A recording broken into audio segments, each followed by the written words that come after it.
Еще в сентябре в рамках территориального заказа администрация города заключила соглашение с Государственным комитетом Республики Башкортостан по транспорту и дорожному хозяйству. В соответствии с этим соглашением из регионального бюджета городу была выделена субсидия на строительство 2 новых мостов взамен аварийных. Возведение моста по улице Баймакской было оценено в 6,5 миллионов рублей.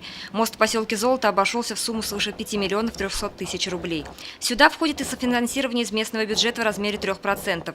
В данный момент бригада уфимской компании «Лидер» ведет работы на 2 участках одновременно. На улице Баймакской работа начата буквально на днях. Приступили к разборке только сегодня, в связи с тем, что много исполнительной документации по переносу сетей. То есть, когда вся документация соберется, начнем обратную сборку монтажа, то есть по бумажной волоките. По поселку Золото уже ведутся обратные монтажные работы. То есть мост соберется. Думаю, что к Новому году на объекте Золото уже будет открыто движение транспорта. Здесь планируется вообще тоже к Новому году, но тут, как мы видим, кругом коммуникации.